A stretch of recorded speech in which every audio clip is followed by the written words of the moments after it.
আমাদের মুসলমানদের একটা বড় সুখের জায়গা ছিল সাংসারিক জীবন, আমাদের দাম্পত্য ব্যবস্থা এবং পারিবারিক ব্যবস্থাপনা পৃথিবীর যে কোনো সভ্যতার, যে কোনো ধর্মের, যে কোনো কালচারে মানুষের চাইতে আমাদের ভালো ছিল। আলহামদুলিল্লাহ, এখনো পর্যন্ত আমাদের পারিবারিক ব্যবস্থাপনা পৃথিবীর অনেক মানুষের চাইতে ভালো। আমি একটা কথা প্রায় বলি, ইউরোপিয়ানরা, আমেরিকানরা, পৃথিবীর উন্নত দেশগুলো, তারা অবকাঠামোতে, শিক্ষায় তারা অনেক ক্ষেত্রে আমাদের চাইতে শত শত বছর এগিয়ে আছে। কিন্তু একটা বিষয়ে আমরা তাদের চাইতে শত শত বছর এগিয়ে আছি, আর সে বিষয়টা হলো আমাদের দাম্পত্য জীবনে, আমাদের পারিবারিক জীবনে আমরা যতটা ভালো আছি, আমরা যতটা সুখে আছি, ওরা আরো 200-500 বছরেও সে জায়গায় যেতে পারবে বলে কোনো আলামত আপাতত দেখা যায় না, বরং তারা পিছনের দিকে যাচ্ছে। তাদের সোনালী অতীত তারা হারিয়ে এসেছে। আমরা এখনো পারিবারিক জীবনে যতটা সুখ ভোগ করি, আমাদের দেশে, আমাদের সমাজে, মুসলমানদের মধ্যে সন্তানের সাথে মা বাবার যে বন্ডিং, বোঝাপড়া, ভাই বোনের পরস্পরের যে বোঝাপড়া, আমাদের স্বামী স্ত্রীর মধ্যকার যে সম্পর্ক, যে ভালোবাসা, যে সম্প্রীতি, যে সৌহার্দ্য, যে মমতা, যে স্নেহ এখনো পর্যন্ত বিরাজ আছে। পশ্চিমারা, ইউরোপিয়ানরা এগুলো কল্পনাও করতে পারে না। তারা জানেই না যে আমাদের এই সমাজে পারিবারিক সুখ এবং শান্তি আমরা এখনো কতটা উপভোগ করছি। কিন্তু ভাইরা আমার, আপনারা সবাই জানেন আমাদের ঘরে ঘরে এই পারিবারিক সম্পর্কগুলো, বিশেষ করে দাম্পত্য সম্পর্ক, স্বামী স্ত্রীর মধ্যকার সম্পর্ক, এটা দিন যত অতিবাহিত হচ্ছে, পশ্চিমা সংস্কৃতির কুপ্রভাবে আমাদের সমাজ থেকে সেগুলো হারিয়ে যাচ্ছে, ধ্বংস হয়ে যাচ্ছে। ভাই ভাইয়ের মধ্যে যে সম্পর্ক আগে ছিল, সেটা এখন আগের মতো নেই। ওদের চাইতে ভালো আছে, কিন্তু আমরা আগের চাইতে তুলনামূলক খারাপের দিকে চলে যাচ্ছি। স্বামী স্ত্রীর মধ্যকার যে সুসম্পর্ক ছিল, সেটা কি এখন আছে? বিবাহ বিচ্ছেদ, আগে পুরো থানায় একটা বিবাহ বিচ্ছেদের ঘটনা গোটা থানার মানুষকে নাড়িয়ে দিত, গোটা ইউনিয়নের মানুষকে নাড়িয়ে দিত। আর এখন আপনারা জানেন, বিবাহ হইতে দেরি, ভাঙতে দেরি নেই। চায়না মালও আরো বেশি সময় লাস্টিং করে, দাম্পত্য সম্পর্কগুলো এতটাও লাস্টিং করে না। পত্রিকার পাতা খুললে দেখা যায় প্রতিদিন যে পরিমাণ তালাক হচ্ছে, শুধু ঢাকায় আরো অনেক বছর আগে প্রতিদিন 39টা করে বিবাহ বিচ্ছেদের ঘটনা ঘটতো। যতগুলো বিবাহ নিবন্ধন হয়, যতগুলো বিবাহ রেজিস্ট্রেশন হয়, তালাকের পরিমাণ তার সাথে টেক্কা দিয়ে আগাচ্ছে। এরকম ভয়াবহ একটা অবস্থা বিরাজ করছে। অতএব আমাদের দাম্পত্য জীবনে, আমাদের পারিবারিক জীবনে সুখ এবং শান্তির জন্য কোরআন এবং হাদিসের আলোকে আমি কয়েকটি টিপস যতটুকু সম্ভব হয় সংক্ষেপে আপনাদের সামনে আলোচ করতে চাই।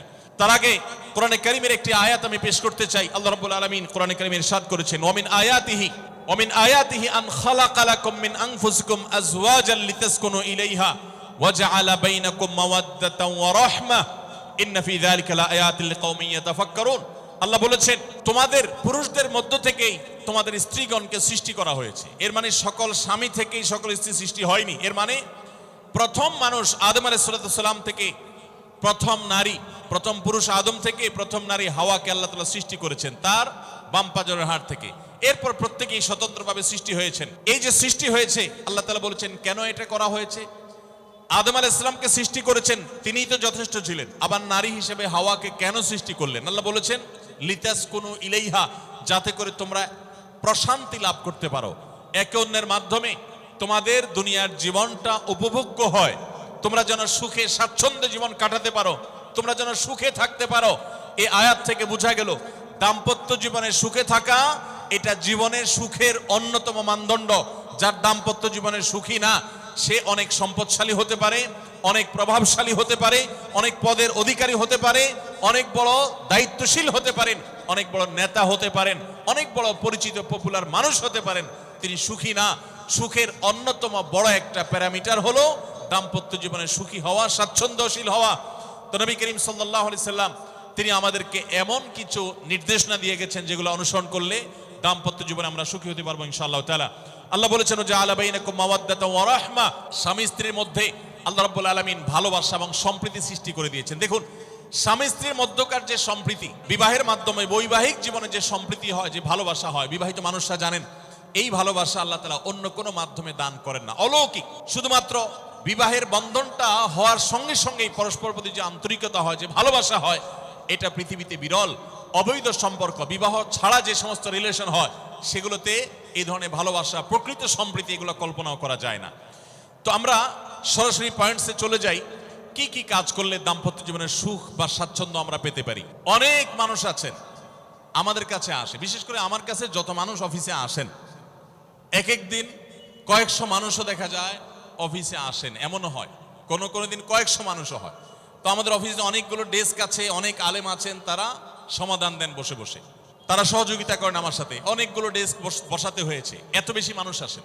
আপনারা অবাক হবেন, সবচেয়ে বেশি মানুষ আসে যেই ইস্যুটাকে নিয়ে, সবচেয়ে বেশি মানুষ আসে সেটা হলো দাম্পত্য কলহ, স্বামী স্ত্রীর ঝগড়া বিবাদ, তালাক, এগুলো নিয়ে সবচেয়ে বেশি সংখ্যক মানুষ আছেন। এবং আপনারা আরো অবাক হবেন, গরিব মানুষদের মধ্যে স্বামী স্ত্রীর মধ্যকার দূরত্ব, তাদের মধ্যকার কলহ, দ্বন্দ্ব, ঝগড়া, ফাসাদ, এগুলোর পরিমাণ বা রেশিও যত বেশি, টাকা পয়সা যাদের আছে, সামাজিক অবস্থান যাদের ভালো, আমার অভিজ্ঞতা হলো তাদের মধ্যে দাম্পত্য জীবনে কলহের পরিমাণ তুলনামূলক বেশি। তাহলে অনেক যুবক আছেন যারা বিয়ে শাদী এখনো করেন নাই, শুধুমাত্র হাতটা কসলাচ্ছেন আর চিন্তা করতেছেন চাকরিটা শুরু করতে পারি, ব্যবসাটা শুরু করতে পারি, বিদেশটা যায় সারতে পারি, টাকার বস্তা কামাই করে ফেলবো। তখন বউ একেবারে শুয়ের মতো সোজা থাকবে, আমাকে দিল জুড়ে ভালোবাসবে, আদর করবে, ভালোবাসা হবে, সম্প্রীতি হবে। চোখে মুখে লাল নীল রঙিন স্বপ্ন অনেক যুবক ভাইরা এখনো দেখছেন। আপনাদেরকে বলছি, টাকা পয়সা দিয়ে দাম্পত্য জীবনে শান্তি কেনা যায় না। টাকা পয়সা এবং সামাজিক অবস্থান দিয়ে মানুষ সুখী হয় না। আমাদের কাছে অনেক মানুষ এসে চোখের পানি ফেলেন, তাদের সামাজিক অবস্থান অনেক মজবুত, তাদের সামাজিক স্ট্যাটাস কল্পনার অতীত, কিন্তু তারা পারিবারিকভাবে সুখী নন। আমানতদারিতার কারণে তাদের প্রাইভেসি রক্ষা করি আমরা, কখনো ইশারাঙ্গিত আমরা তাদের প্রাইভেসি ভঙ্গ হতে পারে সেভাবে বলি না। কিন্তু আমরা রেশিওটা আপনাদের সামনে পেশ করছি এজন্য, আপনারা যারা হাত কসলাচ্ছেন, যারা বেকার যুবক আছেন, যারা স্টুডেন্ট আছেন, যারা মনে করছেন যে টাকা পয়সা কামাই করে বস্তাভরি তারপরে আমি বিয়ে শাদী করে ফেললে সুখের সাগরে হাবুডুবু খাবো, আমি এরকম দেশ বিদেশ ঘুরতে থাকবো, এই রঙিন স্বপ্ন যারা দেখছেন তাদেরকে বলছি, বিশ্বাস করুন, সুখের সাথে এই টাকা পয়সা এবং সামাজিক অবস্থানের সম্পর্ক আপনি যতটা আছে মনে করেন বাস্তবে ততটা নাই। তাহলে কিসের সম্পর্ক? আসুন আমরা সেই জায়গায় চলে যাই। নাম্বার 1, সুখী দাম্পত্য জীবনের জন্য পুরুষ এবং নারী উভয়ের জন্য সর্বপ্রথম এবং প্রধান করণীয় হলো আল্লাহ তাআলার কাছে অনেক আগে থেকে দোয়া করতে থাকা, দরখাস্ত সাবমিট করা যে আল্লাহ, আমার পরিবার, আমার স্ত্রী, আমার অনাগত সন্তান সন্ততি যারা আসবে আমার বংশে, আমার ঘরে, আমার সংসারে, আমার পরিবারে, আল্লাহ আপনি তাদেরকে নেককার, তাদেরকে মুত্তাকিদের ইমাম এবং তাদেরকে এমন মানুষ বানিয়ে দেন যেন তারা চক্ষু শীতলকারী হয়। আপনাদেরকে একটা দোয়া শিখাতে চাই, অনেকে হয়তো জানেন, সূরা ফুরকানের ৭৪ নম্বর আয়াত। সূরার নাম কি বলেছি? ফুরকান। আয়াত নম্বর কত বলেছি? ৭৪। আমার বুঝ জ্ঞান হইছে থেকে নিয়ে ছাত্র জীবনে যখন আমি অনেক ছোট ছিলাম, এই দোয়া যেদিন আমি পড়েছি কোরআনে, ওই দিন থেকে আজও পর্যন্ত আমার মনে হয় না আমার জীবনে 2 মিনিটের কোনো দোয়াও যদি হয়, 1 মিনিটের দোয়াও যদি হয়, মুহূর্তের দোয়াও যদি হয়, আমি এই দোয়াটা কখনো মিস করি বলে, জ্ঞাতসারে মিস করি বলে আমার মনে পড়ে না। ছাত্র জীবন থেকে শুরু করেছি, আজও পড়ে যাচ্ছি। আলহামদুলিল্লাহ, আল্লাহর কাছে শুকরিয়া আদায় করে আপনাদেরকে বলতে পারি, এই দোয়ার সুফল আমি নিজের চোখে দেখেছি, আমি নিজে ভোগ করছি। এজন্য আপনাদেরকে আমি বলতে চাই, বিবাহিত হন কিংবা অবিবাহিত হন, আপনার দাম্পত্য জীবনের সুখের জন্য সর্বপ্রথম এবং প্রধান করণীয় হলো এই দোয়া। এর বাইরে আরো সাধারণভাবে আল্লাহ তাআলার কাছে দোয়া করতে থাকা, যেন আল্লাহ তাআলা আপনাকে এমন একজন জীবন সঙ্গী দেন। মা বোনরা দোয়া করবেন জীবন সঙ্গী, আপনারা দোয়া করবেন এমন যেন জীবন সঙ্গিনী দেন, যে জীবন সঙ্গী আপনার চোখ জুড়ানোর মতো হবে। দেখুন, আল্লাহর ভাষা এমন যে এই ভাষা তো অলৌকিক, এটাতে কোনো মানুষের ভাষা নয়। দোয়ার ভাষ্য লক্ষ্য করেন, আল্লাহ শিক্ষা দিচ্ছেন আমাদেরকে, রব্বানা হাবলানা মিন আজওয়াজিনা ওয়া যুররিয়াতিনা কুররাতা আয়ুন। হে আমাদের রব, আমরা আপনার কাছে আপনার কাছে এমন স্ত্রী চাই, এমন সন্তান চাই, এমন পরিবার চাই যেই পরিবারের সদস্য, আমার স্ত্রী, আমার সন্তানরা আমার নয়ন জুড়াবে, আমার চোখ জুড়াবে, এরকম মানুষ চাই। একটু ভাষাটা লক্ষ্য করুন। আমরা সাধারণত দোয়া করলে কি চাই? আমরা এক একটা দিক চাই। ধরুন আপনার স্ত্রী মাশাআল্লাহ অনেক সুন্দরী, অপূর্ব সুন্দরী, তিনি আল্লাহ তাআলা তাকে অনেক রূপ লাবণ্য দিয়েছেন, কিন্তু তার যদি চরিত্রটা খারাপ হয়, তাহলে এই স্ত্রীকে আপনার নয়ন জুড়াবে, চোখ জুড়াবে, চক্ষু শীতলকারী হবে? আপনার স্ত্রীর চরিত্রও ভালো, দেখতে শুনতেও মাশাআল্লাহ সুন্দর, কিন্তু পড়ালেখা নাই, বুদ্ধিশুদ্ধি নাই, একটু বেকুব কিসিমের, তাহলে কি আপনার চোখ জুড়াবে? ভালো লাগবে? আপনার স্ত্রী শিক্ষা দীক্ষাও আছে, জ্ঞান গরিমায় মাশাআল্লাহ তিনি ভালো, রিচ, সমৃদ্ধ, আবার চেহারা সুন্দর, আবার তার মধ্যে তার চরিত্রের সমস্যা নেই, কিন্তু সমস্যা কি? সমস্যা ধরুন তার ভিতরে এমন রোগ আছে, শারীরিক রোগ, যেই রোগের কারণে আপনার জন্য সেটা বড় কঠিন পরিস্থিতির মুখোমুখি হতে হয়। ধরেন দুরারোগ্য কোনো ব্যাধি আছে, মরণ ব্যাধি আছে, এমন কোন রোগ আছে যেটার কারণে আপনাকেও সাফার করতে হয়, তাহলে এই স্ত্রী কি আপনার চোখ জুড়াবে? ঠিক একই কথা স্বামীর ক্ষেত্রেও প্রযোজ্য, সন্তানের ক্ষেত্রেও প্রযোজ্য। আল্লাহ তাআলা এমন একটা শব্দ শিক্ষা দিয়েছেন, দেখুন, আল্লাহর কাছে চাইতেও জানতে হয়। উল্টাপাল্টা দোয়া করলে দোয়া পূরণ হয়ে যাবে, কবুল হয়ে যাবে, কিন্তু আপনার কাজ হবে না। অনেক যুবক আছে আল্লাহর কাছে দোয়া করে, আল্লাহ বেশি না, লাখ 5 টাকা চাই। অনেক যুবক লিখে দেয় আমাদেরকে, হুজুর দোয়া করবেন, বেশি না, আমি আল্লাহর কাছে লাখ 5 টাকা চাই। আল্লাহরে টার্গেট দিয়ে দিছে, কত লাগবে? 5 লাখ। কেন? একটা বাইক কিনবে, যুবক মানুষ, রাস্তাঘাটে বাইক ছাড়া চললে ভালো লাগে না, একটা ভালো সেট কিনবে, না হলে ফেসবুক স্ট্যাটাস ভালো করে দেওয়া যায় না, ছবি তুলে দেওয়া যায় না। সাইফুল্লাহ ভাই ছবি তুলে দিতে বলছেন না, মাহফিলের ছবি তোলা যায় না। আর কিছু টাকা দিয়ে ছোটখাটো একটা দোকান কিছু একটা করবে, বিয়ে শাদীর ব্যবস্থা করবে, বাস, বেশি কিছু চাই না।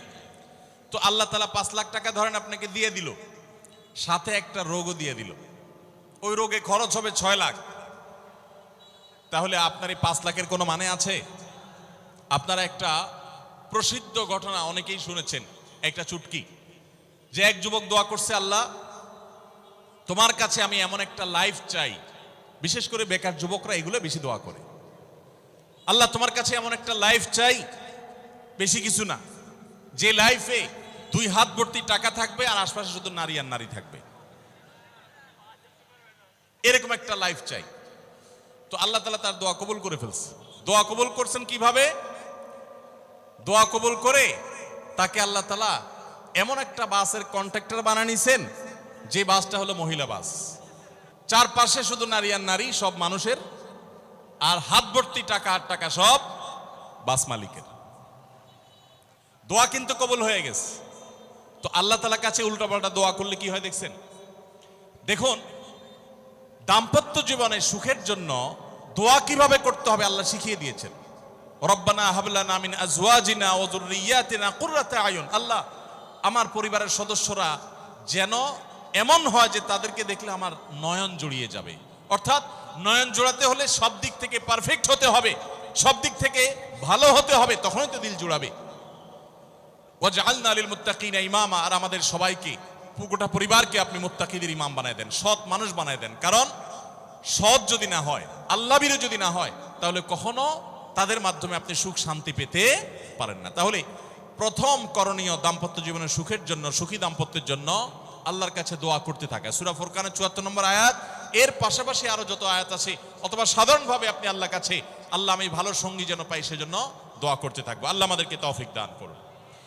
নাম্বার 2, জীবন সঙ্গী নির্বাচনের ক্ষেত্রে দিনদারিতাটাকে অগ্রাধিকার দেওয়া, ধার্মিকতাকে অগ্রাধিকার দেওয়া।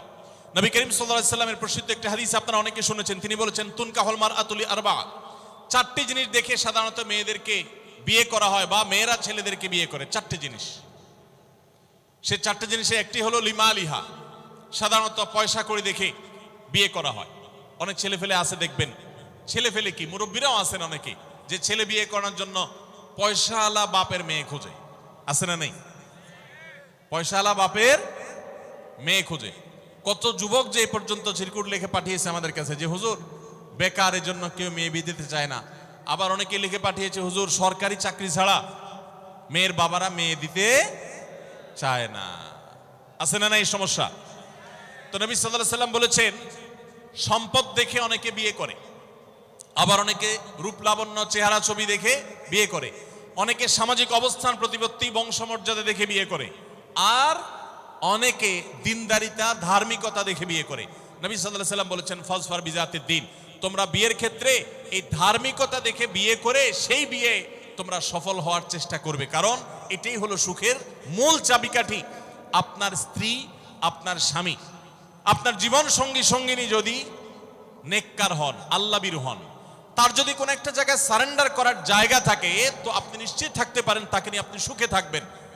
আর যদি সে আল্লাহর কাছে নিজেকে সারেন্ডার না করে, আল্লাহর কাছে নিজেকে আত্মসমর্পণ না করে, মুত্তাকি না হয়, আল্লাহভীরু না হয়, তাহলে তাকে দিয়ে আপনি কখনো প্রকৃত সুখ সন্ধান করতে পারবেন না। এজন্য ভাইরা, দাম্পত্য জীবনের সুখের জন্য দ্বিতীয় গুরুত্বপূর্ণ বিষয় হলো জীবন সঙ্গী সঙ্গে নির্বাচন করার ক্ষেত্রে অন্য যাই থাকুক আর না থাকুক, ধার্মিকতা আছে কিনা এটা দেখতে হবে। এটা যদি দেখেন তাহলে সেক্ষেত্রে ইনশাআল্লাহ আপনি সুখী হবেন। ধার্মিকতার আবার সংজ্ঞা কি? এখানে মুশকিল হলো, আজকাল মেয়েদের বোরকা পরলেই মনে করা হয় ধার্মিক, ছেলেরা নামাজ পড়তেছে মনে করা হয় ধার্মিক। এটুকুই শুধু ধার্মিকতার সংজ্ঞা নয়। ধার্মিকতার সবচেয়ে বড় সংজ্ঞা হলো কোরআন এবং হাদিসের সামনে সে নিজেকে আত্মসমর্পণ করে কিনা, সে সারেন্ডার করে কিনা, আল্লাহর নির্দেশ পেয়েছে, রাসূলের নির্দেশ পেয়েছে, আল্লাহর নিষেধাজ্ঞা রয়েছে, সেই জায়গায় সে থেমে যায় আর সে আগে বাড়ে না, নিজেকে সমর্পণ করে দেয়, মাথা নত করে ফেলে। এরকম যদি হয় তাহলে সেই ছেলে নিয়েও সুখী থাকবেন, সেই মেয়ে নিয়েও সুখী থাকবেন। আমি বিশেষ করে মেয়ের বাবারা যারা নিজের মেয়ে বিয়ে দেওয়ার জন্য সরকারি চাকরিজীবী খুঁজেন, পয়সাওয়ালা খুঁজেন, বড় বড় পদে থাকা মানুষগুলোকে খুঁজে বেড়ান, আমি তাদেরকে বলি, আপনার মেয়ের জন্য ফজরের নামাজের সামনের কাতারে থাকা যুবকগুলোকে খুঁজে বের করেন। এই যে যুবকরা চিৎকার করছে, সবাই ফজর নামাজ পড়েন? আল্লাহ সব যুবককে ফজর নামাজ জামাতের সাথে পড়ার তৌফিক দান করুন। ভাইরা আমার, যেই ছেলে আল্লাহকে ভয় করে, যেই ছেলের ভিতরে কোরআন এবং হাদিসের কাছে আত্মসমর্পণ করার মতো মানসিকতা আছে, এই ছেলে আর যা হোক তার স্ত্রীকে কখনো কষ্ট দিবে। যেই মেয়ে কোরআন হাদিসের কাছে নিজেকে সমর্পণ করেছে, কোরআন হাদিস যেহেতু স্বামীকে শ্রদ্ধা করতে বলে, এই মেয়ে কখনো স্বামীর প্রতি অশ্রদ্ধা করবে না।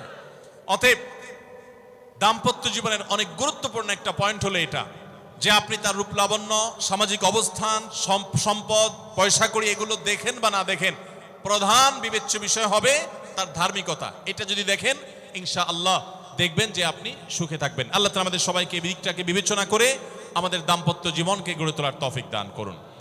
তৃতীয় যে পয়েন্টটি বলতে চাই তা হলো, দাম্পত্য জীবনের সুখের মূল মন্ত্র হলো সবর এবং শুকর। আমাদের দেশে সর্বস্তরে, শুধু দাম্পত্য জীবনে না, সব ক্ষেত্রে বেসবরি, ধৈর্যহীনতা, অসহিষ্ণুতা এটা এমন পর্যায়ে চলে গেছে, আপনারা পত্রিকার পাতা খুললেই দেখবেন যে বিয়ে বাড়িতে চিংড়ি মাছ দেওয়া হয়েছে সাইজ একটু ছোট, সেজন্য মারামারি হয়ে শুধু বিয়ে ভাঙছে তা নয়, 2-4 জন মারাও গেছে।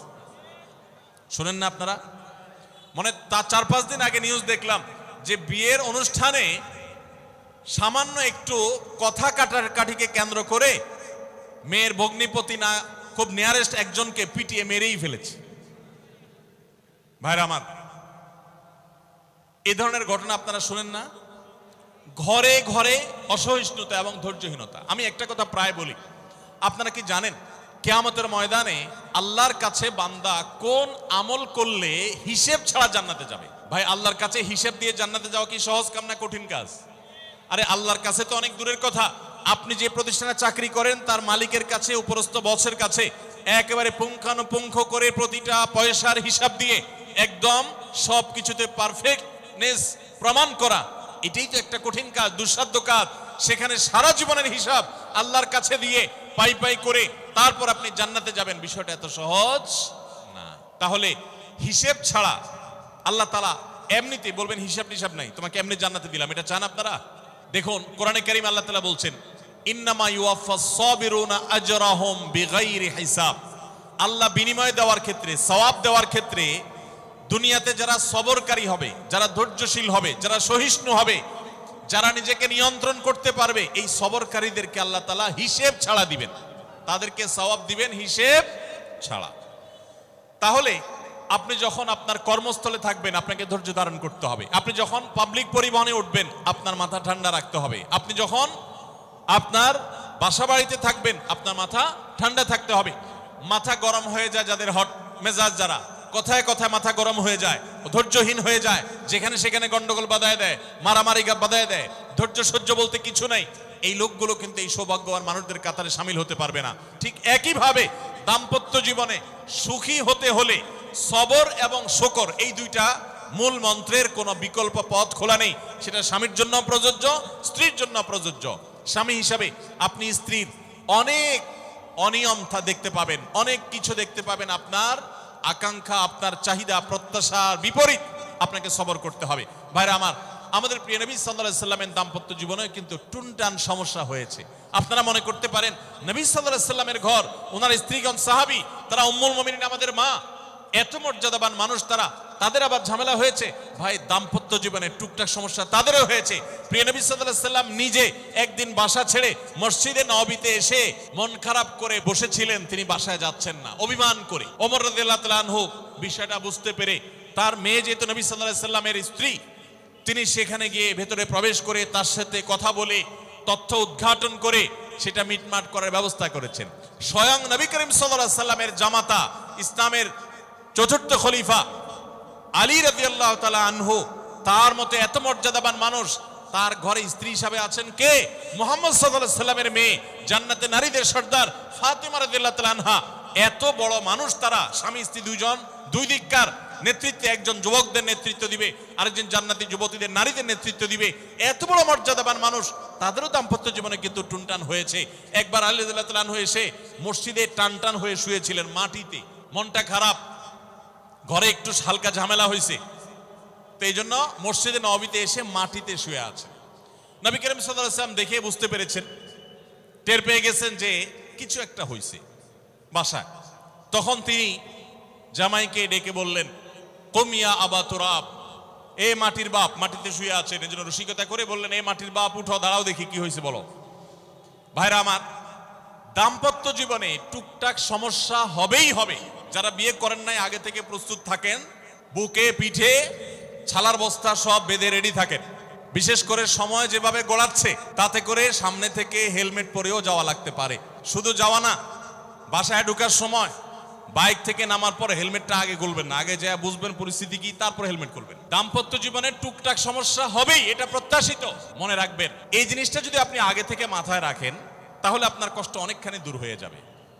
আমরা অনেকে আকাশ থেকে নেমে পড়ি, কি বলে, এত বড় সাহস, এই কথা বলতে পারে কেন? ভাই আশ্চর্য হচ্ছেন কেন? এর চেয়ে বেশি কথা বলতে পারে, মাথা বাড়ি মারছে, আরে ভাই ছুরি মারে নাই যে শুকর আদায় করে, বুঝেন নাই কথা? একই কথা বোনদের জন্য প্রযোজ্য। আমার মা বোন যারা শুনছেন তাদেরকেও বলছি, আপনার স্বামীর একটা কথা শুনে আপনি আকাশ থেকে নেমে পড়ছেন, আকাশ ভেঙে পড়ছে মাথার উপরে, কি এটা বললো সে, আপনি ডিপ্রেসড হয়ে যাচ্ছেন। আরে বোন, ডিপ্রেসড হচ্ছেন কেন? এটা কেন? আরো শক্ত কথা আপনাকে বলতে পারে, এটা আপনি মাথায় রাখেন। কারণ দিন শেষে তিনি মানুষ, তার ভুল হতে পারে, একটা সময় তিনি তার ভুল বুঝতে পারেন। দাম্পত্য জীবনে যদি স্বামী স্ত্রী উভয়ে যদি ধৈর্যশীল না হয়, সবরকারী না হয়, হুটহাট রিয়াকশন করে ফেলে, কখনো দাম্পত্য জীবনে সুখী হওয়া সম্ভব নয়। মনে রাখতে হবে, একসাথে থাকতে গেলে, দুইটা পাতিল একসাথে থাকতে গেলে টুনটান লাগে না, বাধে হয় না? আপনার কাছে যদি কেউ এসে গাল গল্প দেয়, দেখবেন অনেকে গাল গল্প দেয়। গাল গল্প দেওয়া লোক আছে না নাই? ভাই 30 বছর সংসার করেছি, জীবনে আমাদের একটা কথা হয়নি, ডাহা মিথ্যুক, এ লোক ডাহা। আপনার 50 বছরের সংসারে কোনো বিষয় হয় না। হ্যাঁ, ঝগড়া করেন না, সেটা ভিন্ন বিষয়, কিন্তু ভিন্ন মত হবে না, দ্বিমত তৈরি হবে না, নিজেদের মধ্যে ভুল বোঝাবুঝি তৈরি হবে না, একবারও হবে না জীবনে, অসম্ভব। মুহাম্মদ সাল্লাল্লাহু আলাইহি সাল্লামের ঘরে যদি হয়ে থাকে, আলী রাদিয়াল্লাহু তাআলা ফ্যামিলিতে যদি হয়ে থাকে, সাহাবীদের ঘরে ঘরে যদি হয়ে থাকে, আপনি কে? মনে রাখবেন, এই সমস্ত ডাহা মিথ্যা কথা শুনে আপনি চিন্তা করেন, হায় হায় রে, তাহলে আমার বউটা এত ডাইনি। আর মহিলা চিন্তা করে, আমি স্বামীটা এত অমানুষ, কত বড় ডাকাত। দেখো, তার স্বামী স্ত্রী জীবনে কোনো কথা হয় না, আর আমার স্বামী ডেইলি একবার মা বাপ তুলে না গালিগালাজ করলে তার বাটের পেটে ব্যথা হজম হয় না। এই সমস্যাগুলো আছে না নাই? ভাইরা আমার, সবর করার জন্য, সবর করা সহজ হবে আগে থেকে যদি প্রস্তুত থাকেন যে এই সমস্যা হবে। আশরাফ আলী থানভী রাহমাতুল্লাহর নাম শুনছেন আপনারা?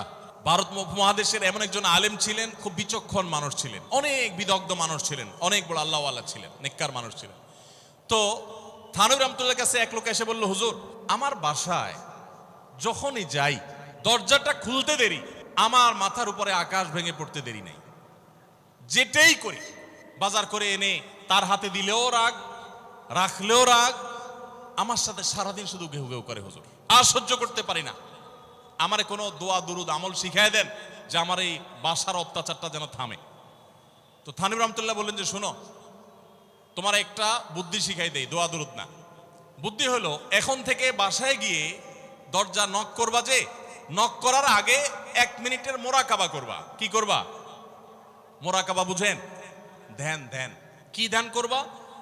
দরজা যায় থামবা, থেমে চোখ বন্ধ করে মাথাটা নিচু করে চিন্তা করবা আমার ঘরের ভিতরে একটা কুকুর আছে, আর কুকুর মানুষ দেখলে কি করবে? ঘেউ ঘেউ করবে। অতএব এটাতে আমার রাগ হওয়ার তো কিছু নাই, কুকুর কেন ঘেউ ঘেউ করছে এটা জিজ্ঞেস করার তো আরেক বোকামি। অতএব এটা আমি মাথায় কিছু নেব না, ইগনোর করব। কুকুর থাকলে কুকুর তো ঘেউ ঘেউ করবেই, এটা চিন্তা করে এরপরে বিসমিল্লাহ পড়ে নক করবা। তো এই বুদ্ধি অনুযায়ী পরের দিন আসছে বাসা, আগে 1 মিনিট মোরাকাবা করছে, এরপরে দরজা নক করছে।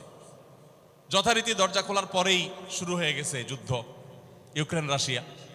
যুদ্ধ শুরু হয়ে যাওয়ার পর এই লোক অন্যান্য দিন সেও টুকটাক রিয়াকশন করে, হাতাহাতি বকাবকি, দুই পক্ষ থেকে টুকটাক হামলা পাল্টা হামলা হইতো।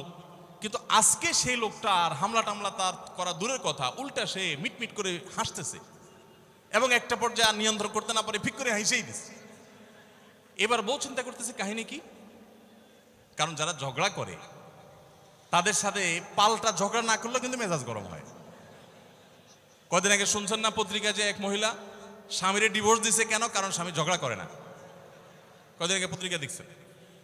এই মহিলা যখন দেখছে স্বামী হাইসা দিছে, সে এবার ঝগড়া টগড়া থামায়া বলতেছে, ঠান্ডা মাথা বলছে, কাহিনী কি বলো তো, তুমি হাসতেছো কেন? বল না না কিছু না কিছু না। সে তো বলবে না। স্বামী মনে করছে হয়তো অন্য কোনো কাহিনী আছে, কোনোভাবে উদ্ধার করতে পারে নাই। পরের দিন আবার সেম কাহিনী, আবারও হেসে দিচ্ছে। মহিলা চিন্তা করছে ব্যাপার কি, বলে না আজকে তো তোমার একদিন কি আমার একদিন, বলতেই হবে তোমার। কেন তুমি হাসতেছো? আমার ঝগড়ার বিনিময়ে তুমি ঝগড়া না করে হাসতেছো, অপমান করতেছো। আমার ঝগড়ার কোনো দাম নাই, আমি কি কথা বলতেছি না, এগুলো কোনো মূল্য নাই। যখন চেতে যাচ্ছে এবার বলতেছে, শোনো তুমি যেহেতু জোরই করতেছো, তাইলে আমি বলি, আমি গেছি এক হুজুরের কাছে, হুজুর আমার এই বুদ্ধি শিখাই দিছে, আমি সেই বুদ্ধি অনুযায়ী চিন্তা করি। এখন আমি চোখের সামনে যখন চিন্তা করি যে কুকুর গেউ করতেছে, আমার হাসি আসে। তখন বউ চিন্তা করে, কি বললা তুমি? তাহলে তুমি এই মনে করো আমারে? এবার থেকে বেচারি ঝগড়া করার আগেই তার থেমে যায়, চিন্তা করে হায় হায় আমি ঝগড়া করলে তো সে মনে মনে আমার ওইটা চিন্তা করবে। বুঝতে পারছেন? দাম্পত্য জীবনে একটু বুদ্ধিশুদ্ধি করে না চললে, শুধুমাত্র সোজা হয়ে দোয়া দুরুদ পড়বেন আর সব সোজা হয়ে যাবে শুয়ের মতো, এত সোজা না। একটু বুদ্ধিশুদ্ধি খাটায় চলতে হয় এবং সবর করতে হয়। এই যে ভদ্রলোক যদি সবর না করতেন, তাহলে মারামারি কাটাকাটি করে কখনো সমাধান হয় না। স্বামী স্ত্রী উভয়কেই আমরা এই যে ঘটনা বলেছি, এই ঘটনার মাধ্যমে কাউকে ছোট করার উদ্দেশ্য না, জাস্ট বোঝানোর উদ্দেশ্য। এটা বিপরীত দিক থেকেও হতে পারে যে আমরা সবর করতে হবে দাম্পত্য জীবনে। তাহলে আগে থেকে যদি এই ঘটনা বলার উদ্দেশ্য হলো যে এই ভদ্রলোক আগে থেকে যখন অপেক্ষা করছেন যে হ্যাঁ অনাকাঙ্ক্ষিত কিছু হতেই পারে, তখন এটার জন্য প্রস্তুত থাকার কারণে আর তার ঝামেলা বাড়ে নাই, বরং কমছে। এখন আপনি যদি আগে থেকে প্রস্তুত থাকেন, দাম্পত্য জীবন টুকটাক সমস্যা হবেই, দুই ঘরে দুইজন মানুষ একসাথ হয়েছি, বহু কিছুতে গরমিল হবে। অতএব আমরা সবর করব, ধৈর্য ধারণ করব, ভালো দিনগুলো দেখব। প্রিয় নবী সাল্লাল্লাহু আলাইহি সাল্লাম বলেছেন, তুমি তোমার স্ত্রীর কোনো কিছু দেখে যদি রাগান্বিত হও, তুমি তোমার আপনার স্বামীটা হয়তো অমানুষ, সে আপনাকে গালিগালাজ করে কিন্তু চরিত্রহীন না। অনেকের স্বামীটা খুব ভদ্র কিন্তু চরিত্রহীন, ব্যবহার ভালো করে চরিত্রহীন, তাদের কষ্ট আপনার চাইতে কম না। অনেকের স্বামী খুব ভদ্র কিন্তু বেকার, 2 পয়সা কামাই করতে পারে না, সারাদিন ঘরে বসে বসে খায় আর শ্বশুরবাড়ি থেকে যৌতুক এনে আইনা খায়, নিশ্চয় আপনি তার চাইতে ভালো আছেন। মানুষ এভাবে যখন ভালো দিকগুলো চিন্তা করবে, তখন তার ভিতরে শকর আসবে। তাহলে দাম্পত্য জীবনে সুখ শান্তির জন্য তৃতীয় করণীয় হলো সবর এবং শকরের চর্চা করা। আল্লাহ আমাদের সবাইকে তৌফিক দান করুন। 4 নম্বর হলো স্বীকৃতি দিতে জানা। অনেক লোক আছে নিজেকে খুব শিয়ানা মনে করে, স্বামী হয়ে বউর তারিফ করতে রাজি না, বউ হয়ে স্বামীর তারিফ করতে। দাম্পত্য জীবনের সুখের জন্য একে অন্যের তারিফ করার কোনো বিকল্প নাই। প্রিয় নবী সাল্লাল্লাহু আলাইহি সাল্লাম তার স্ত্রীদের তারিফ করতেন, প্রশংসা করতেন। আয়েশা রাদিয়াল্লাহু তাআলা আনহাকে বলেছেন যে আয়েশা, তোমার অবস্থানটা হলো খাদ্যের মধ্যে সারিদ নামক একটা বিশেষ খাদ্য আছে, রুটি এবং গোশতের ঝোল মিছিয়ে আরবরা খায়। নবী সাল্লাল্লাহু আলাইহি সাল্লাম বলেছেন, সারিদ এই খাদ্যটা যেরকম খুব প্রিয় অন্য সব খাদ্যের চাইতে আমার কাছে, অন্য সব নারীদের চাইতে তুমি আমার কাছে সেরকম প্রিয়। আপনারা জানেন স্বামী স্ত্রী একে অন্যের সাথে মিথ্যা কথা বলা, বউয়ের সাথে মিথ্যা কথা বলা, মিথ্যা কথা বলে সব ধরনের মিথ্যা কথা না, পামপট্টিমূলক মিথ্যা কথা বলা, প্রশংসামূলক মিথ্যা কথা বলা, এটা জায়েজ আছে। মিথ্যা কথা বলা কোথাও কিন্তু জায়েজ নাই। মিথ্যা কথা বলা ইসলামের জঘন্য অপরাধ। কিন্তু স্বামী স্ত্রী পরস্পরের সাথে প্রশংসামূলক, যেটাকে সহজ বাংলায় পামপট্টি বললাম, এই পামপট্টিমূলক বা প্রশংসামূলক মিথ্যা কথা বলা জায়েজ আছে। কিরকম? আবার এটা যাই এখন থেকে বাজার থেকে 500 টাকার কাপড় নিয়ে যায় বলেন 2000 টাকা দিয়ে কিনছি, এটা কিন্তু জায়েজ নাই। কেন জায়েজ নাই? কারণ কোনোভাবে যদি ওই 500 টাকার ট্যাগ মহিলা ধরে ফেলতে পারে, তাহলে মায়ের কিন্তু একটাও নিচে পড়বে না। বলবে মিথ্যুকের পুত মিথ্যুক, সারা জন্ম এই কাম করে আসছোস, তাইলে ওই রকম মিথ্যা কথা বলা যাবে না। আমার পরিচিত এক লোক আছে, সরকারি একজন কর্মকর্তা বড়, উনি বলেন যে মহিলাদেরকে বাজার করে খুশি করার মতো কঠিন কাজ আরেকটা খুব কম আছে। যারা সংসার করেন তারা জানেন। কারণ আমি একটা কথা প্রায় বলি, দুনিয়াতে বহু বুদ্ধিমান মানুষ আছে, বহু চালাক মানুষ আছে, কিন্তু একটাও চালাক বা বুদ্ধিমান স্বামী আছে বলে আমার মনে হয় না পৃথিবীতে। বুঝা ঠিক বলছেন? বহু চালাক বুদ্ধিমান মানুষ দুনিয়াতে আছে, কিন্তু কোন চালাক বা বুদ্ধিমান স্বামী দুনিয়াতে। তার মানে কি? প্রত্যেকটা বউয়ের কাছে তার স্বামীটা হলো আস্ত বেকুব। যত বড় শিক্ষিত হোক, যত বড় রাজনীতিবিদ হোক, যত বড় মাথাওয়ালা হোক, যত বড় শেয়ানা হোক, যত বড় ব্যবসায়ী হোক, বউয়ের কাছে বউগুলা, সব বউরা, মহিলারা মনে করে কি এই বেটা বেকুব। ম্যাক্সিমাম ক্ষেত্রে এটার ভিতরে আলাদা একটা আনন্দ আছে। বউয়ের কাছে বেশি শেয়ানা সাজার ভিতরে বেশি আনন্দ নাই। পরিবারের কাছে বেশি শেয়ানামি করতে হয় না, সেখানে বোকা সাজার ভিতরে একটা আনন্দ আছে। যাই হোক, বাজারের কথা বলছিলাম যে বাজার করে মহিলাদের খুশি করা খুব কঠিন। আপনি গোশত কিনেন, মাছ কিনেন, যাই কিনেন, তারা খুব কমই সন্তুষ্ট থাকে বেশিরভাগ ক্ষেত্রে। সব মেয়েদের কথা বলছি না। কেন সন্তুষ্ট থাকে না? কারণ তারা আশা করে আরো কম দামে কিনবেন, আরো কম দামে কিনবেন। আপনি জিতে গেলে তারা খুশি, হাইরে গেলে আপনারা বকা দিবে সে।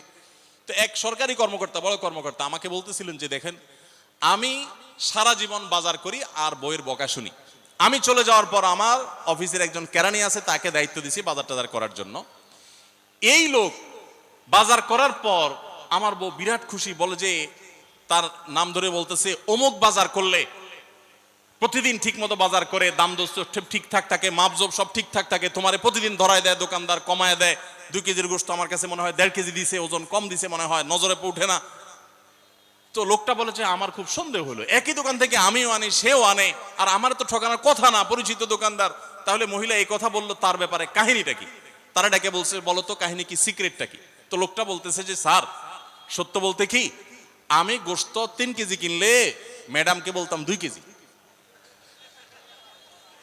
1000 টাকা কিনলে ম্যাডামরে বলতাম 500 টাকা। টাকা তো আপনি দিবেন, আপনার সাথে বোঝাপড়া হবে, কিন্তু আমি জানি বাসায় এটা বললে বউরা খুশি থাকে।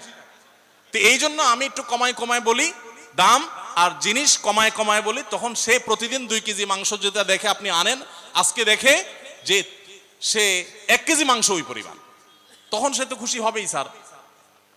তখন ওই লোকটা বলতেছে দেখেন, সে এইটা করে আমার গোটা সংসারে আগুন ধরায় দিস।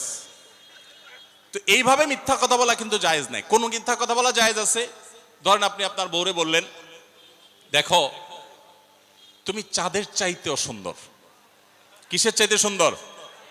ভাই চাঁদের চাইতে উজ্জ্বল মানুষ হয় সম্ভব? ডাহা মিথ্যা কথা না? কিন্তু এই মিথ্যা কথা বলা কি আছে? জায়েজ আছে। সৌদি আরবের একজন আলেম, ডক্টর আয়েজ আল কারনি, মুসলিম বিশ্বের সবচেয়ে জনপ্রিয় আলেমদের মধ্যে একজন। ওনার একটা বক্তব্য আমি শুনেছি, অত্যন্ত চমৎকার কথা বলেন এবং দারুণ দারুণ টিপস দিয়ে থাকেন। উনি বলেন যে একটা ইউনিভার্সিটি প্রোগ্রামে স্টুডেন্টদের সামনে উনি বলছিলেন যে আমি একবার একটা আইডিয়া দিয়েছি দাম্পত্য জীবনের সুখ শান্তির জন্য। বলেন যে এটা ইমপ্লিমেন্ট করে অনেকেই সুফল পেয়েছেন, আমাকে ব্যক্তিগতভাবে জানিয়েছেন। টিপসটা কি? টিপসটা হলো, উনি বললেন যে বাসায় ঢুকে মাঝে মধ্যে, সবসময় করলে আবার মাইর খাবেন, যখন দেখবেন বউয়ের মুড টুট ভালো আছে, বাসায় ঢুকে আস্তে করে লাইটের সুইচটা অফ করে দিবেন। তখন বলবে কি ব্যাপার, লাইট বন্ধ করলা কেন? তখন বলবেন যে দেখো বাসায় আসলে তোমার চেহারার উজ্জ্বলতা থাকলে আর এই লাইটের দরকার হয় না। মহিলা ধরে ফেলবে যে আপনি পাম্পটি দিচ্ছেন, বাতাস দিচ্ছেন, কিন্তু পাম্প যাকে দেন সে যতই বুঝুক না কেন কিছু না কিছু কাজ হয়, কিছু না কিছু। একেবারে শতভাগ যদি বুঝে কাউকে প্রশংসা করছেন, সে বুঝে, তারপরও সে একটু খুশি হয়, ভালো লাগে। তো উনি বললেন যে শরবত বানায় আনছে বউয়ে, তখন বলবেন যে দেখো চিনি দিও না, চিনি দিও না। তারপর বউরে বলবেন যে আঙ্গুলটা একটু চুবাই দাও। কেন? কারণ তুমি আঙ্গুলটা চুবাই দিলে ওটা চিনি চাইতে বেশি মিষ্টি লাগে। এই যে কথাগুলো, এই কথাগুলো আসলে সত্য কথা না। তো এই টাইপের কথা স্বামী স্ত্রীর মধ্যে মিথ্যা হলেও সেটা কি আছে? জায়েজ আছে। ভাইরা আমার, তো এই জন্য দাম্পত্য জীবনে সুখ শান্তির জন্য একে অন্যকে ভালোবাসা, প্রশংসা করতে জানা, বিশেষ করে স্বীকৃতি দিতে জানা, ভালো গুণগুলোর কথা বলা, এটা হারিয়ে গেছে। অনেকে মনে করে যে না, ভালো গুণ বললে মাথায় উঠবে। এটা ভুল। মাথায় উঠবে সেটা ব্যালেন্স করার জন্য আপনাকে অন্য কাজ করতে হবে, কিন্তু তাই বলে প্রশংসা করতে কার্পণ্য করা যাবে না, স্বীকৃতি দিতে হবে। 5 নম্বর হলো দাম্পত্য জীবনের সুখ শান্তির জন্য একে অন্যের যে কনসার্নের জায়গাগুলো আছে, ইস্যুগুলো আছে, এগুলোকে মাথায় রেখে চলতে হয়। যেমন আপনি স্বামী হিসাবে বউয়ের বাপের বাড়ির মানুষদের বদনামি থাকলেও করবেন না। তারা কৃপণ, তারা অনেক সমস্যা আছে, এগুলো থাকলেও বউয়ের কাছে করবেন না। কারণ কোনো মেয়ের কাছেই নিজের বাপ মা, নিজের ভাই বোনের কোনো দোষ শুনতে ভালো লাগে। আপনি তার কাছে বললে সমাধান হবে না, তো বরং অশান্তি বাড়বে। তাহলে কি লাভ?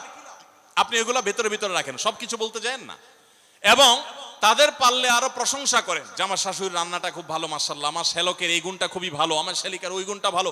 যত বেশি তার বাপের বাড়ি তারিফ করবেন, দেখবেন যে আপনার ঘর পুরাই শান্তি। ঠিক একইভাবে মা বোনরা যারা আছেন, তারা স্বামীদের দুর্বল পয়েন্টগুলোকে মাথায় রাখবেন। যে কথা বললে স্বামী স্ত্রী উভয় জানেন যে যেটা বললে তার মনে কষ্ট হয়, সেটা তাকে বলবেন না। অনেক মহিলা আছে বাহিরের রান্নার তারিফ শুনলে তার মাথা নষ্ট হয়ে যায়, আছে না নাই?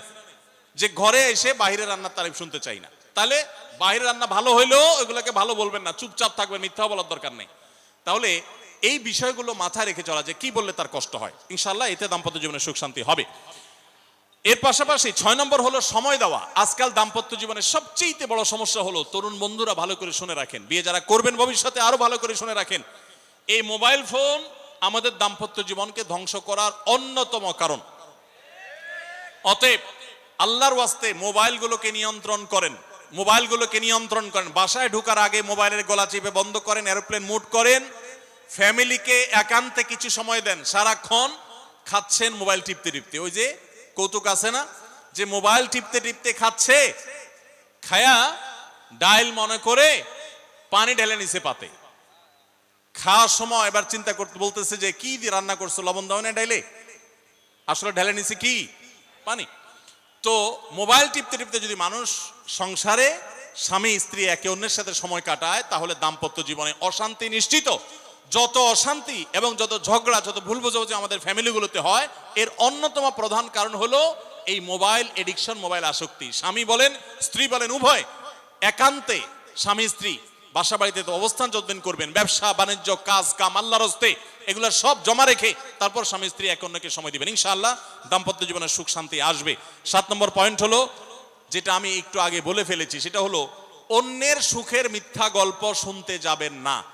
অর্থাৎ আপনার কাছে কেউ যদি বলে দোস্ত বলিস না, তোর ভাবি তার রান্না, তার আচরণ, এই যে গল্পগুলো দিবে না, এগুলো শুনবেন না। সাথে সাথে বলবেন যে বেটা হয় চাপাবাজি করতেছে, আর না হলে শয়তান এগুলো আমাকে শোনাচ্ছে, আমাকে অশান্তি সৃষ্টি করবার জন্য।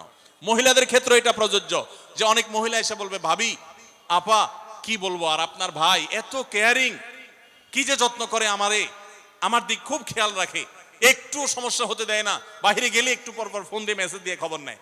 বুঝবেন যে সাক্ষাৎ শয়তান হাজির হয়ে গেছে। এই লোক হয়তো সৎ উদ্দেশ্যে বলছে, কিন্তু শয়তান তাকে দিয়ে বলাচ্ছে আপনাকে অশান্তিতে ফেলার জন্য। মনে রাখবেন, যারা নিজেদের তারিফ করে তারা হয়তো পজিটিভ মানুষ দেখে তারিফ করে, তাদের সংসারে এমন এমন অশান্তি হয় যেগুলো হয়তো আপনাদের হয় না, শুধুমাত্র শয়তান ওইগুলো আপনার সামনে হাজির করছে। খবরদার, ওইগুলো দেখে খুব সহজেই একে অন্যের প্রতি জাজমেন্ট করতে যাবেন না। তাহলে দাম্পত্য জীবনে সুখ শান্তির জন্য অন্যের সুখের মিথ্যা গল্প শুনতে যাবেন না। যদি সত্য গল্পও হয় তবুও মনে রাখবেন যে হয়তো সে একটা দিক তুলে ধরছে, তাদের আরো আর চ্যাপ্টার আছে, সেটা তারা তুলে ধরছে না। তাদের চাইতে আমরা আলহামদুলিল্লাহ কম সুখে নাই। নিজেদের পজিটিভ গুলো দেখার চেষ্টা করবেন। 8 নম্বর, ক্ষমা করতে শেখা। দেখুন, ক্ষমা করতে না পারলে দাম্পত্য জীবনে কেন, কোন জীবনে আপনি কখনো সুখী হতে পারবেন না। সবকিছুকে অনেক বড় করে দেখবেন না, অনেক কিছুকে ক্লোজ করবেন, ছোট করবেন। এবং মনে রাখবেন, আল্লাহ তাআলা ক্ষমাশীলকে ভালোবাসেন। কোরআনে আল্লাহ তাআলা একাধিক জায়গা বলেছেন, যারা ক্ষমা করে আল্লাহ তাদেরকে ভালোবাসেন। আপনি যদি বলেন যে কতবার ক্ষমা করব, যতবার আপনি আল্লাহর কাছে ক্ষমা আশা করেন, আপনি আপনার স্ত্রীকে, আপনি আপনার স্বামীকে, আপনার জীবন সঙ্গীকে, যে কোনো মানুষকে ততবার ক্ষমা করবেন। আপনি জীবনে একই পাপ কতবার করেন, আল্লাহ মাফ করবেন আশা করেন না? তাহলে আপনার আল্লাহর বান্দাকে কেন আপনি ক্ষমা করবেন না? বিধায় ক্ষমা করা এটা শিখতে হবে। কখনো কোনো ভুল হয়েছে বুঝতে পারলে পণ্ডিতি না করে সাথে সাথে ভুল স্বীকার করা জানতে হবে, যে হ্যাঁ এটা আমি ভুল করেছি। হ্যাঁ, এটা স্বীকার করলে সে একটু মাথায় উঠে যাবে, সে একটু লাই পেয়ে যাবে, পাক। কিন্তু এটা একটা ভালো গুণ, পরবর্তীতে এটাকে ব্যালেন্স করতে পারবেন অন্যভাবে। ভুল স্বীকার করবেন। মেয়েদের সাথে বিশেষ করে যখন ঝগড়াঝাটি হয়, কোনো কিছু হয়, মনে করেন ঝগড়া তুমুল আকারে চলে গেছে, এখন আপনার স্ত্রী আপনার মৃত্যুদণ্ড জারি করবেন, জাস্ট এটা বাকি আছে। এই টাইমটাতে আপনি যদি চান যে এই রাগের পারদকে পাতাল থেকে মুহূর্তের ভিতর, আমি আকাশ থেকে মুহূর্তের ভিতরে পাতালে নামায় আনবো, আগুনের সাথে সাথে পানি করব, একটা বুদ্ধি, একটা কাজ করবেন, সাথে সাথে পানি হয়ে যাবে। সেটা কি? এতক্ষণ যা তর্ক করছেন, এখন বলেন যে আসলে তুমি ঠিক বলছো, আমারটা ভুল, ব্যাস দেখবেন যে আগুন পানি হয়ে গেছে সাথে সাথে। তো ভুল স্বীকার করতে পারে, এটা শুধু স্বামীরা না, স্ত্রীদের ক্ষেত্রে একই কথা প্রযোজ্য। এটা অনেক বড় একটা গুণ, বিশেষ করে ক্ষমা করতে পারা। ক্ষমা করতে যারা পারে না, তাদেরকে আল্লাহ ভালোবাসেন না। আল্লাহ তাআলা বলেছেন যে আল্লাহ তাআলা ক্ষমাশীল মানুষদেরকে ভালোবাসেন। বিধায় আমরা ক্ষমা করতে শিখবো ইনশাআল্লাহ। 9 নম্বর হলো, শয়তান যে সমস্ত জায়গাতে ধোঁকা দেয়, এই জায়গাগুলোকে ক্লিয়ার রাখা। যেমন একটা পয়েন্ট বলি, স্বামী স্ত্রীর মধ্যে কিছু কিছু জিনিস প্রাইভেট থাকতে পারে। আপনার স্ত্রী আপনার শ্বশুর বাড়িতে ফোনে কথা বলেছে, কি বলেছে, আম্মা তোমার সাথে কি বলেছে, তোমার আব্বা কি বলেছে, তোমার ভাই কি বলেছে, ব্যক্তিগত বিষয়গুলো খুব বেশি খোঁচাখুচি করে জানতে যাবেন না। এগুলো জানতে গেলে অশান্তি হবে। এবং অনেক সময় দেখা যেতে পারে কোনো কিছু দেখে আপনার সন্দেহ হয়েছে, তাহলে এটা পেটের ভিতর রাখবেন না। আবার খারাপ ভাবে উপস্থাপন না করে সুন্দরভাবে উপস্থাপন করুন যে আমার কাছে এরকম মনে হয়েছে। তাতে সাময়িক ঝগড়া হোক, কিন্তু আপনি ক্লিয়ার হয়ে যাবেন এবং নিজেদের মধ্যে কোনো ঝামেলা থাকবে না। শয়তান বিশেষ করে ওয়াসওয়াসা, কুমন্ত্রণা, সন্দেহের রোগ দিয়া দাম্পত্য জীবনে সবচেয়ে বেশি অশান্তি তৈরি করে।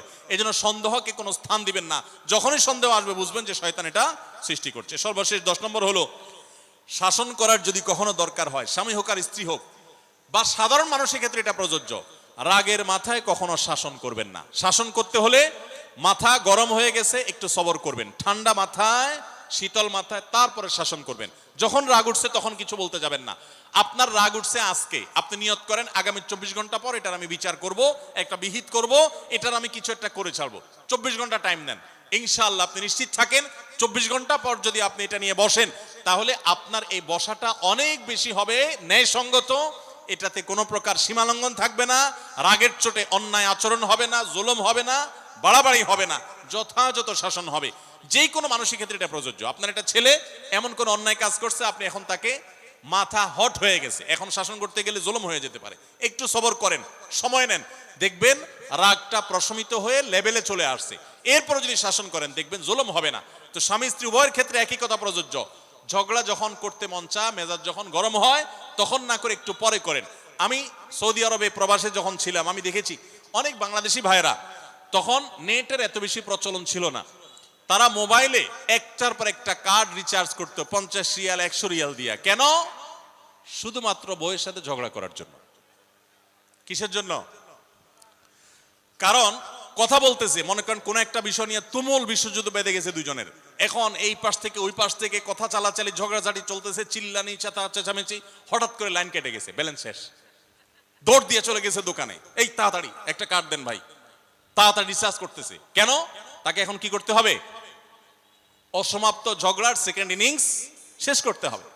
আবার কার্ড শেষ হয়ে যাচ্ছে, ইনিংস ঘোষণা হয়ে গেছে, আবার যায় সে কার্ড রিচার্জ করে থার্ড ইনিংসে ঝগড়া করছে। কত বড় বেকুব চিন্তা করে, কত বড় নির্বুদ্ধিতা। এই ঝগড়াটা স্বামী স্ত্রী যদি দুই জায়গায় থাকেন, ফোনে যদি ঝগড়া হয়, আমি বুদ্ধি দেই যে ফোনটা যখনই দেখলেন যে ঝগড়া শুরু হয়ে গেছে, তখন সাথে সাথে মোবাইলটা অফ করে ফেলান। অফ করে 3 দিন মাত্র রাখেন। অন্য একটা নাম্বার বাটন ফোন দিয়ে আপাতত অফিসের কাজ কাম ছাড়েন, আর বউয়ের সাথে যোগাযোগের নাম্বারটা 3 দিনের জন্য বন্ধ রাখেন। 3 দিন পরে মোবাইলটা আস্তে করে ওপেন করেন। এবার নিয়তি করেন যে ঝগড়া এটাই হবে। বউরে বলবেন, দেখো তোমার সাথে ঝগড়া এখানে এই পর্যন্ত থামতেছে, আমরা এখান থেকে আবার শুরু করবো ইনশাল্লাহ 3 দিন পর। 3 দিনের বিরতি দিচ্ছি, যুদ্ধবিরতি। 3 দিন পরে যদি শুরু করেন, আমি তো দায়িত্ব নিয়ে বলতে পারি, লিখিত দিতে পারি আপনাকে, 3 দিনের পর যখন আবার নতুন করে শুরু করবেন ইনশাআল্লাহ দেখবেন আগের ঝগড়ার জেদ দুইজনের একজনেরও আর কিছুই নেই। এখন বউরে যদি বলেন 3 দিন পরে ফোন দিয়া বলেন, হ্যাঁ বলো তুমি জানি কি বলতেছিলা, দেখবেন যে আর কথা খুঁজে পায় না। আর আপনিও যদি বলেন যে হ্যাঁ আমি জানি কি বলতেছিলাম, দেখবেন এখন ঝগড়া করে জুত পাবেন না, গিয়ার একেবারে নরমালে চলে আসছে। এই জন্য ভাইরা, রাগ যখন হয় ওই টাইমটাতে ঝগড়াঝাটি করতে হয় না। তাহলে সেক্ষেত্রে দাম্পত্য জীবনে অশান্তি থেকে অনেকখানি বাঁচা যায়। যে ঠিক আছে আমরা ঝগড়া করব, এ বিষয়ে আমরা এখন কথা বলবো না, কালকে কথা বলবো, একটু অপেক্ষা করেন, উভয়ের জন্য সেখানে কল্যাণ থাকবে। আল্লাহ তাআলা আমাদের সবাইকে এসব বিষয়গুলোকে দেখে মেনে চলার তৌফিক দান করুন। আমি আবারও বলছি এই 10টা পয়েন্ট। নাম্বার 1, দাম্পত্য জীবনের সুখ শান্তির জন্য আল্লাহ তাআলার কাছে অনবরত সূরা ফুরকানের 74 নম্বর আয়াতে যে দোয়াটা আছে, রব্বানা হাব লানা মিন আজওয়াজিনা ওয়া যুররিয়াতিনা কুররাতা আয়ুন ওয়াজআলনা লিল মুত্তাকিনা ইমামা, এই দোয়া এছাড়া সাধারণভাবে আল্লাহর কাছে দোয়া করতে থাকে, আল্লাহ জীবনে যেন সঙ্গী হিসেবে যাকে পাবো সে যেন আল্লাহ ভীরু হয়, মুত্তাকি হয়, ভালো মানুষ হয়। এরপরও যদি খারাপ মানুষ পড়ে যায় তো মনে রাখবেন ফেরাউনকে আল্লাহ তাআলা আসিয়ার মতো নেককার মানুষ দিয়েছেন, আসিয়ার মতো নেককার মানুষের কাছে ফেরাউনের মতো অত্যাচারী স্বামী দিয়েছেন। আবার আল্লাহ তাআলা নূহ আলাইহিস সালামের মতো মানুষকে, লূত আলাইহিস সালামের মতো মানুষকে তাদের অবাধ্য এবং আল্লাহর প্রতি ঈমান আনে নাই এমন নারী, এমন স্ত্রী দিয়েছেন। অতএব পরীক্ষা হিসাবে নেবেন, কিন্তু দোয়া করতে থাকবেন। নাম্বার 1 হলো দোয়া করতে থাকা। 2 নম্বর হলো জীবন সঙ্গী নির্বাচনের ক্ষেত্রে ধার্মিকতাকে সবকিছুর উপরে প্রাধান্য দিবেন। ধার্মিকতা থাকলে বাকি সবকিছুতে কম্প্রোমাইজ করবেন, এক্ষেত্রে কম্প্রোমাইজ করবেন না। অনেকে বলে, মেয়ে যদি বলে না ধার্মিক ছেলে ছাড়া আমি বিয়ে বসবো না, তো বাপ মা বা অন্য অনেকে বুঝায় যে না তুমি একটু কম্প্রোমাইজ করো, ছেলেকে পরে নামাজি বানাই নিও, ছেলের টাকা পয়সা আছে এটা ঠিক রাখো, নামাজি পরে বানাই নিও। সব সময় রেডিমেড পাইলে আপনি আর বানাতে যাবেন কেন? আগে দিনদারিতা দেখবেন, টাকা পয়সাওয়ালা বানাই নেওয়া যাবে, অন্য কিছু বানিয়ে নেওয়া যাবে, কিন্তু দিনদারিতা সবকিছুর উপরে যেন থাকে। 3 নম্বর হলো সবর এবং শুকর। স্বামী স্ত্রী উভয়কে এটা যদি চূড়ান্তভাবে অবলম্বন না করে দাম্পত্য জীবনে শান্তি সম্ভব না। 4 নম্বর হলো একে অন্যের ভালো কাজগুলো স্বীকৃতি দিতে জানতে হবে এবং প্রশংসা করতে জানতে হবে। এটা অনেক বড় একটা গুণ স্বামী স্ত্রীর, পরস্পরের প্রশংসা করতে পারা। এবং প্রশংসা করাটা একটা ভালো গুণ স্বামী স্ত্রীর। প্রশংসা করতে গিয়ে মিথ্যা বললে, বাড়িয়ে বললেও সেটা গুনাহ হবে না, স্বামী স্ত্রীর ক্ষেত্রে শুধুমাত্র এটা স্পেশাল। আর 5 নম্বর হলো স্বামী স্ত্রী পরস্পরের দুর্বল জায়গাগুলোতে আঘাত করা যাবে না। যে জিনিসটা কথা বললে তিনি মনে কষ্ট পান ওইটা তাকে বলা যাবে না, ওইগুলো থেকে এড়িয়ে চলতে হবে। যে এই বিষয়ে তিনি কথা বলতে চান না, স্বামী তার মায়ের বিষয়ে যদি বলে রাগ হয়ে যায় তাহলে এই বিষয়ে আমি কোনো কথা বলবো না, ভুল থাকলেও সেগুলো দেখেও না দেখার ভান করব, সবর করব। আর 6 নম্বর হলো স্বামী স্ত্রী একে অন্যকে সময় দিবেন। সময় যদি দেন, এখন মহিলারাও সময় দেয় না, পুরুষরাও সময় দেয় না, এই জন্যই ভুল বোঝাবুঝি তৈরি হয়, দূরত্ব তৈরি হয়। এখন ভালোবাসা আদান প্রদান করার জন্য SMS, হোয়াটসঅ্যাপ, মেসেঞ্জার, বিভিন্ন রকমের যোগাযোগের মাধ্যম আছে, ফোন আছে, ভিডিও কল আছে। এত মাধ্যম থাকা সত্ত্বেও ভালোবাসা কম। এর অন্যতম কারণ হলো যে সবকিছু এখন অনলাইন করে ফেলছি আমরা, একান্তে একে অন্যকে আমরা সময় দেই না। সময় দেওয়াটা হলো একটা বড় কাজ। 7 নম্বর হলো অন্যের সুখ শান্তিতে আছে, তাদের ঝগড়াঝাটি হয় না, তারা একে অন্যের প্রতি খুব কেয়ারি। এই সমস্ত গল্প শুনে, মিথ্যা গল্প কিংবা সত্য গল্প শুনে প্রতারিত হতে যাবেন না। মনে রাখবেন আপনি তার চাইতে অনেক দিক থেকে সুখে আছেন, সেটা হয়তো আপনার মাথায় আসছেন, আপনি খুঁজে বের করেন, নিশ্চয়ই অনেক সুখের পয়েন্ট আল্লাহ আপনাকে দিয়ে রেখেছেন। আর 8 নম্বর হলো একে অন্যকে ক্ষমা করতে জানতে হবে, কোনো কিছু ভুল হলে স্বীকার করতে জানতে হবে। 9 নম্বর হলো একে অন্যের প্রতি সংশয় করা, সন্দেহ করা, রোগ থেকে বেঁচে থাকতে হবে। সন্দেহ করা খুবই খারাপ জিনিস এবং সন্দেহের সূত্র তৈরি হতে পারে, সেই পথগুলো বন্ধ করে ফেলতে হবে। আর 10 নম্বর হলো যদি একে অন্যের কোনো ভুল সংশোধন করতেও হয়, রাগের মাথায় সেটা করা যাবে না, বরং ঠান্ডা মাথায় করতে হবে। ঠান্ডা মাথায় যখন একটু ফ্রেশ হবেন, নরমাল হবেন, তারপরে করতে হবে ইনশাআল্লাহ, তাহলে ব্যালেন্স হবে এবং জুলুম হবে না। আল্লাহ তাআলা আমাদের সবাইকে সুখী দাম্পত্য জীবন নসিব করুন, বলুন আমিন। আমাদের দাম্পত্য জীবনের সুখ শান্তির উপরে আমাদের জান্নাত অনেকখানি নির্ভর, আমাদের জাহান্নাম থেকে মুক্তি অনেকখানি নির্ভর। কারণ দিনদার জীবন সঙ্গী সঙ্গিনী না হলে, জীবন সঙ্গী সঙ্গিনী মুত্তাকি না হলে জান্নাতের পথের যাত্রাটা অনেক কঠিন হয়ে যায়। এজন্য পরস্পর পরস্পরের জন্য দোয়াও করতে থাকবো, চেষ্টাও করতে থাকবো। আল্লাহ তাআলা আমাদের সবাইকে সেই তৌফিক দান করুন। জাযাকুমুল্লাহ খাইরা ওয়া আখিরু দাওয়ানা আলহামদুলিল্লাহি রাব্বিল আলামিন। আসুন্নাহ ফাউন্ডেশন, উম্মার স্বার্থে সুন্নাহর সাথে।